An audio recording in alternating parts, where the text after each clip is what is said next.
முதலமைச்சர் விஜய்க்கு மிரட்டல் விடுத்த வழக்கில் கைது செய்யப்பட்ட விளாத்திக்குளம் திமுக எம்எல்ஏ மார்க்கண்டேயனை நீதிமன்ற காவலில் சிறையில் அடைக்க நீதிமன்றம் உத்தரவு பிறப்பித்திருக்கிறது.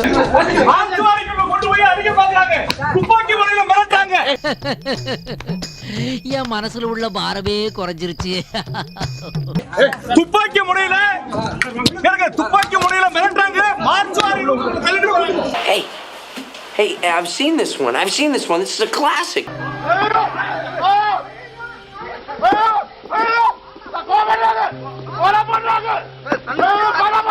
பஸ்ல இருந்து பஞ்சாயத்து வரைக்கும் செருப்படி வாங்குறீங்களே, அப்புறம் எதுக்குடா உங்களுக்கு இன்னும் வரட்டுக்கு வருமா? ஒரு அந்நியன் விக்ரம் மாதிரி இப்ப அவர் எனக்கு தென்பட்டார். யாரு? இவர் மார்க்கண்டேயன், விளாத்திக்குளம் எம்எல்ஏ. என்னன்னா அதுல பேசும்போது அவர் சொல்றாரு, எலும்புகளை ஒட்டப்போம்டா சட்டப்பேரவைக்குள்ள வச்சுன்றாரு. மானக்கட்ட தமிழ்நாட்டினுடைய முதலமைச்சர் உன்னை சட்டமன்றத்துக்குள்ள வச்சு பாத்துக்கிறோம்டா, கூட்டினா உனக்கு எலும்பு இருக்காது, ஒட்டச்சிட்டு தான் உன்னை அனுப்பி விடுவான். போடா விளக்கண்ண, உன்னால என்னடா செய்ய முடியும்? அது ஒரு அந்நியன். இப்போ போலீஸ் ஐயோ என்னைய துப்பாக்கி முனையில கூட்டு போய் மிரட்டுறாங்க. இது ஒரு வேஷம். கொண்டு போய் அடிக்க பாக்குறாங்க, துப்பாக்கி முனையில மிரட்டாங்க. என்னடா அவார்டா கொடுக்குறாங்க, இப்படி ஆக்ட் பண்றியா? இதுக்கு தாண்டா சேருவாரோட சேரணும்ங்கிறது. நீ சேரு சாக்கடையோட எல்லாம் சேர்ந்த இப்ப அடிச்சு உன்ன ஊர்வலமா எடுத்துட்டு போறாங்கல்ல. ஸ்பீக்கரோட இது இல்லாமலாம் என்னை வந்து நீங்க அரெஸ்ட் பண்ண முடியாது. சபாநாயகரோட இது இல்லாமலாம் நீங்க வந்து அரெஸ்ட் பண்ண முடியாது. எம்எல்ஏனா ஸ்பீக்கர் பெர்மிஷன் வாங்கி தான் நீங்க கூப்பிடுங்க. பேசும்போது மட்டும் சபாநாயகர்கிட்ட வாங்கிட்டா பேசுனீங்க இல்ல அப்ப அரெஸ்ட் பண்ணும்போது அப்படிதான். பேச்சாடா பேசுன, கொஞ்சம் நெஞ்ச பேச்சா பேசுன. மன்னர் பரம்பரை, மண்ணாங்கட்டி பரம்பரை, நீயே இப்ப மாவு கட்டு பரம்பரை ஆகிட்டாங்க. திமுக எம்எல்ஏ மார்க்கண்டேயனுக்கு நீதிமன்ற காவலானது விடுக்கப்பட்டிருக்கிறது. இன்ஸ்பெக்டர், இவனை கூட்டின்னு போய் தலைகீழ தொங்க விட்டு தண்ணி ஊற்றி அடிப்பீங்களோ இல்ல தரையில படுக்க வச்சு ராவ அடிப்பீங்களோ? அதுக்கு முன்னாடி என் கண் எதிர்க்க 2 அடி அடிச்சு கூட்டு போங்க. விளாத்திக்குளம் தொகுதி திமுக சட்டமன்ற உறுப்பினர் மார்க்கண்டேயன் கைது செய்யப்பட்டிருக்கிறார். ஐயா, இவனை விட்டுறாதீங்க. நல்லா வேலை செய்வான், சாணி மிதிப்பான், கல்லுடைப்பான். இடுப்பு மேல ஒரு மிதி ஓங்கி மிதிச்சிங்கன்னு வைங்க, பெரிய பாறாங்கல்ல தூக்கி அடிக்க. அப்புறம் வெளியே வந்துடாத, என்ன உள்ளே இரு, அதான் உனக்கு சேஃப்டி. மேடையில பேசும்போது முதலமைச்சரினுடைய எலும்புகளை உடைப்பேன், உன்ன மாதிரி நாங்க எத்தனையோ பரோட்டாக்களை பார்த்திருக்கோம்னு பேசின அதே வாய் தான் ஐயோ போலீசார் என்னை துப்பாக்கி வச்சுக்கிட்டு மிரட்டுறாங்க என்று அதே வாய் தான் இப்பொழுது பேசுகிறது. இதையெல்லாம் நாங்க வசந்த மாளிகையிலேயே பார்த்துட்டோம். இப்ப போய் பிலிம் காட்டிக்கிட்டு தண்ணியா குடி. நீங்க முதலமைச்சரினுடைய எலும்புகளையே உடைக்கிற நீங்க போலீசாரினுடைய துப்பாக்கிக்கு ஏன் பயப்படுறீங்க? ஏன்டா பயப்படுற? போலீசாரினுடைய துப்பாக்கிக்கு பயப்படுற நீங்களா முதலமைச்சருடைய எலும்புகளை உடைக்க முடியும்? நீ கேட்ட ஒவ்வொரு கேள்வி என்ன செருப்பால் அடிச்ச மாதிரி இருக்குடா. மாதிரி இல்ல, உண்மையிலே செருப்பால தான் அடிச்சது. பேசினது யாரு? திராவிட முன்னேற்ற கழகத்தை சார்ந்த சட்டமன்ற உறுப்பினர். இந்த திருட்டு திமுக தான். அவர் என்ன சொல்றாரு? மானங்கட்ட தமிழ்நாட்டில் அப்படின்றாரு. மானங்கட்ட தமிழ்நாட்டினுடைய முதலமைச்சர். இவனால வந்து ஓட்டு போடும்போது இவர்கள் மானமுள்ள தமிழர்கள், ஆனா ஓட்டு போடவில்லை என்ற ஒரே காரணத்துக்காக மானங்கட்ட தமிழ்னு சொல்றாங்கன்னா அப்ப இவங்க அர்த்தம் என்ன? இவங்களோட எண்ணம் என்ன? உன்னை எழுதி பேசினா மானங்கட்ட தமிழ்னு சொல்றாங்க, ஆதரிச்சு பேசினா இவர்கள் மானமுள்ள தமிழர்கள். எலும்பை முறிச்சிருவோம், எலும்பு உடைச்சிருவோம்னு உடைக்கிறதுக்கு என்ன விஜய் என்ன சாதாரண நினைச்சிட்டீங்களா? இன்னைக்கு வன்னியரசு அவர்கள் சொல்லியிருந்தாங்களே, சமூக நீதித்துறை அமைச்சர் வன்னியரசு ஒரு எக்ஸ்போஸ் போட்டிருக்காரு. எலும்புகள் எல்லோருக்கும் உண்டு என்பதை நினைவுபடுத்த விரும்புகிறோம். தனித்தனியா பிரிச்சு வச்சிடுறேன். அவ்வளவு வெறி மாப்பிளைக்கு எல்லாம் உங்களுக்காக தான் மாமா. சட்டமன்றத்தை பூட்டினா உனக்கு எலும்பு இருக்காது, ஒட்டச்சிட்டு தான் உன்னை அனுப்பி விடுவானா.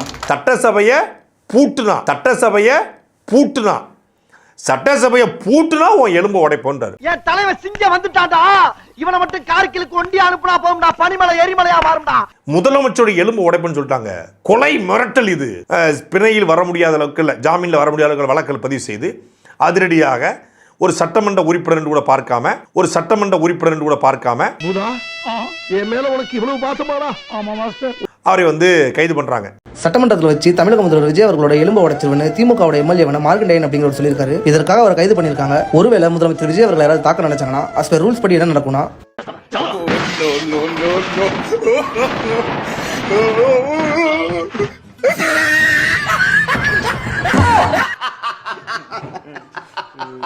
மார்க்கண்டேயன் எலும்பை உடைக்கிறேன்னு எப்படி சொல்றாரு? சாலையில் சென்று கொண்டிருக்கும் முதலமைச்சர் எலும்பை உடைப்பேன் அப்படின்னு சொல்லல. புரிஞ்சதா? பனையூர் புகுந்து முதலமைச்சர் எலும்பை உடைப்பேன் அப்படின்னு சொல்லல. கேட்டுக்க. கார்ல போயிட்டு இருக்கும்போது குறுக்க மறிச்சு எலும்பு உடைப்பேன்னு சொல்லல. தெரிஞ்சுக்கிட்டியா? விளாத்திக்குளத்துக்கு வந்தா எலும்பு உடைப்பேன் அப்படின்னு சொல்லல. சட்டசபையை பூட்டுனா எலும்பு உடைப்பேன்றாரு. சட்டசபையை பூட்டுனா டீயை விட கப்பு சூடாகுது. என்ன பண்றது? நாங்க எவ்வளவு நாள் தான் லோக்கலா இருக்கிறது. அவன் ராஜானா நான் மந்திரி, அவன் ஹீரோனா நான் காமெடியே. சட்டசபை இழுத்து மூடு அப்படின்னா எவ்வளவு தவறான வார்த்தை. அப்படி இழுத்து மூடுவீங்க. இது என்ன வேட்டையாடு விளையாடு கமலா கேட்டல் இழுத்து மூடுறா அப்படின்னு சொல்றதுக்கு? நீ ஒரு டுபாக்கூரு. உன்னை நம்பாதேன்னு இவங்கிட்ட எத்தனை தடவை சொன்னேன். இவன் தான் என் பேச்ச கேட்காம உங்ககிட்ட தான் ஜோசியம் பார்க்கணும்னு சொன்னான். பின் விளைவுகளை சந்திக்க நேரிடும் மிஸ்டர் விஜய். இந்த படத்துல சொல்லுவாங்கல்ல, வரணும் பழைய பன்னீர் செல்வமாயிட்டு வரணும் அப்படின்னு கூப்பிடுவாரு சத்திரியன்ல. விஜயகாந்த் பழைய பன்னீர் செல்வமா வந்து துவம்சம் பண்ணுவார். அந்த மாதிரி பழைய மிசா பேட்ச் அப்படிமாங்கல்ல, அந்த மிசா பேட்ச் ஸ்டாலின் வெளியில் வந்தால்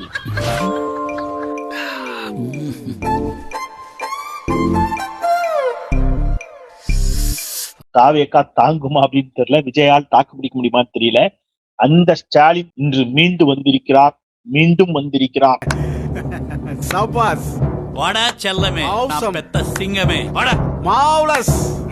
அவருடைய எச்சரிக்கை துணி என்பது சாதாரணமாக புறந்தள்ளி செல்லக்கூடியது அல்ல. ஐயா ஸ்டாலின் அவர்கள் சொன்ன அந்த ட்வீட்டை மட்டும் வாசிச்சுக்கிறேனே. ஜனநாயக பண்புகள் அறவே இன்றி செயல்படும் தாவேக ஆட்சியில் ஜனநாயகம் அறவே இல்லையா. விளாத்திக்குளம் எம்எல்ஏ மார்க்கண்டேயன் அவர்கள் கைது செய்யப்பட்டு இருப்பதற்கு கடும் கண்டனத்தை தெரிவித்துக் கொள்கிறேன். தலைவரே, இதை நான் வன்மையா கண்டிக்கிறேன். கண்டிச்சுக்க. இப்ப யார் உன்ன கேட்டா? நீங்க இந்த மாதிரி அராஜக போக்குல திமுக காரங்களை கைது பண்ணா நாங்க அடங்கிருவோம் அப்படின்னு மட்டும் நினைக்காதீங்க. ஒருத்த வீடு போய் சேர மாட்டேங்க. என்னத்த பாக்குறேன்? ஏண்டா ஸ்கூல் பேண்ட போட்டு வந்துட்டு என்ன மிரட்டியா? எந்த ஒரு அராஜகத்துக்கும் அஞ்சாத இயக்கம் தான் திமுக. புடிங்கிருப்ப போட போய் ஸ்ட்ராங்கா டீ வாங்கிட்டு போ. போலீஸ் அராஜகம் ஒழிக.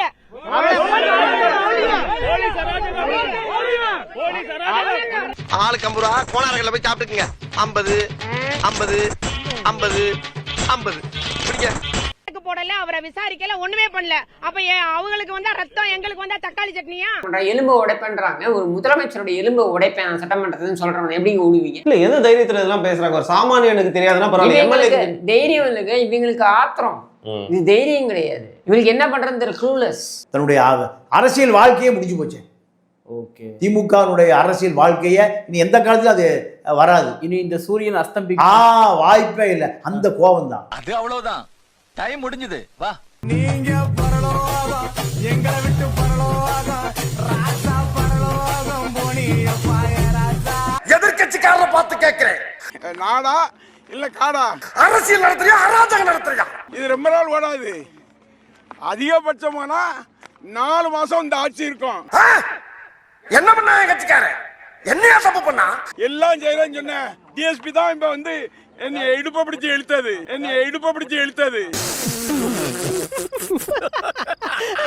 அவர் இடுப்ப பிடிச்சி எங்க கிள்னாங்க? கில்லலங்க, இடுப்ப பிடிச்சு இழுத்தாராம் டிஎஸ்பி. அவரே நல்லா இவ்வளவு பெருசுக்கு இருப்பாரு, அவர் எப்படி இடுப்ப பிடிப்பாரு தெரியல. ஏன்னா லேசா அப்படி இடுப்ப பிடிச்சு கிள்ளதுக்கு இம்புட்டு பையனும் வேலையை விட்டு வந்து உட்காந்துருக்கீங்களே. அவரை பகிரங்கமா நான் கவர்னர் விசாரணை வரும்போது பகிரங்கமாக சொல்லுவேன். சரியா? அந்த பிள்ளை லைட்டா இடுப்ப பிடிச்சிக்கிறதுக்காக உங்க வீட்டு பிள்ளையா நினைச்சு எல்லாரும் என்னை மன்னிச்சிருக்கேன். அதுல அனிதா ராதாகிருஷ்ணன் அவர்களை அரெஸ்ட் பண்றதுக்காக போலீஸ் அப்படியே தள்ளுமுள்ளு பண்ணி அப்படி உள்ளக்கு போகும்போது அண்ணன் உள்ளக்க வந்துகிட்டு அவர்கிட்ட போலீஸ் வந்த உடனே டக்குன்னு மயக்கம் வருதுன்ட்டாரு. ஐயோ எனக்கு மயக்கம் வருதுன்னு சொல்லிட்டு அனிதா ராதாகிருஷ்ணன் அவர்கள் வண்டியில ஏறிட்டார். நான் ஹாஸ்பிட்டல் போறேன் அப்படின்னு சொல்லிட்டு போலீசார் கைது செய்வதாக சொன்னதும் ஏற்பட்ட தள்ளுமுள்ளுவை பயன்படுத்தி மயக்கம் வருவதாக கூறி காரில் ஏறிய எம்எல்ஏ அனிதா ராதாகிருஷ்ணன் ஸ்மார்ட்டாக அங்கிருந்து எஸ்கேப் ஆனார். இது காருக்குள்ளார உட்காந்துட்டு நான் ஹாஸ்பிட்டல் போறேன், எனக்கு மயக்கம் வருது. அவங்க மயக்கம் வருது, ஆஸ்பத்திரி போறியா? ஆஸ்பத்திரி போறேன். நல்ல வேளை மயங்கிருச்சு. இன்னைக்கு பூரா மயங்கி விழுது.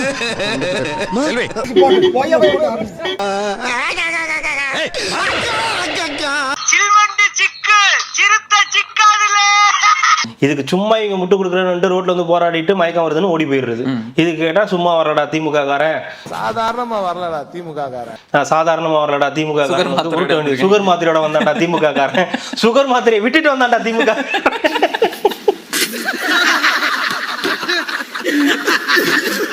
சார் என்ன இந்த சுகர் மாத்திரை மட்டும் கொடுங்க சார். எது சுகர் மாத்திரை? எதுக்கு? லோ சுகர் வேற. அவருக்கு சுகர் இருக்கு, பிரஷர் இருக்கு, முதுகுவலி இருக்கு, எல்லா பிரச்சனையும் இருக்கிறவரை இந்தா பணம் அப்படியே ஒரு ஆட்டோ பிடிச்சி நேரா போய் கண்ணமாப்பேட்டையில் நீயே படுத்துக்க. இப்படி அடக்கி வச்சுட்டு எங்களை பார்க்க விட மாட்டேங்காங்க. அவருக்கு ப்ரெஷர் இருக்குது, அவருக்கு உடல் நடுக்கம் இருக்கிறது, அவர் ஒரு ஹார்ட் பேஷண்ட்டாக இல்லை சுகர் இருக்குங்கிறாங்களா, அவங்களுக்கு முதுகு வலி இருக்குது, இப்படிலாம் சொல்கிறார். நம்ம பாடி கண்டிஷனே இந்த நிலைமையில தான் இருக்கு. நாம போய் எலும்பை உடைப்போம், அதை உடைப்போம், தாடையை உடைப்போம்னு பேசலாமா? சண்டியர் நினப்பு. ஏண்டா இவ்வளவு பிரச்சனையை வச்சுக்கிட்டு வீட்டில் ரெஸ்ட் எடுக்காமல் இன்னொருத்தன் எலும்பு உடச்சிருவேன் அப்படின்னு சொல்கிறீங்களே, உங்களுக்கெல்லாம் அப்போ எதுவுமே உனக்கெல்லாம் வெக்கமே இல்லையாடா? சோறு தானே திங்கிற. ஆனா நான் ஓட்டு போட்டிருக்க முதலமைச்சருக்கு அந்த மாண்பு வேண்டாமா? நீங்க சட்டப்பேரவைக்குள் ஏன் முதலமைச்சர் அமைதியா உட்கார்ந்து இருக்காருன்னு இருக்கு. நீங்க சொன்னீங்கல்ல அம்பியன் அண்ணியன் ரம்மு அம்பின்னு, முதலமைச்சர் சட்டப்பேரவை பேசினாரா? அவருடைய மற்றவர்கள் வந்து விட்டோம்னா ரொம்ப ஓவரா முட்டு கொடுக்க கிளம்பிடுவாப்புலன்றத அவர் காட்டிட்டு இருக்காரு.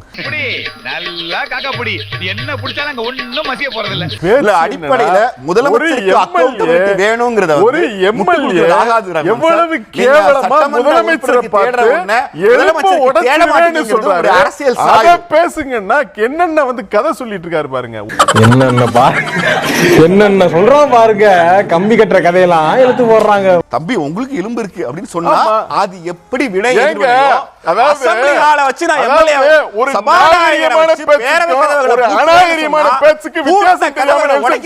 தெரியாதா? அவர் எவ்வளவு அநாகரிகமா எலும்பு முறிப்பேன்றாரு. இவர் என்ன அப்படியே சொன்னாரு? எல்லாருக்கும் தாங்க எலும்பு இருக்குன்னு சொன்னாரு. ஐயோ, எந்த ட்ரெண்ட்ல பேசினாலும் எந்த ரூட்ல போனாலும் விடவே மாட்டேங்கிறானே. நான் என்ன பண்ணு? இந்த நாகரிகமான பேச்சுக்கே நெல்சன் கொதிக்கிறாரு. இவ்வளவு கொதிப்பு வருது இவருக்கு.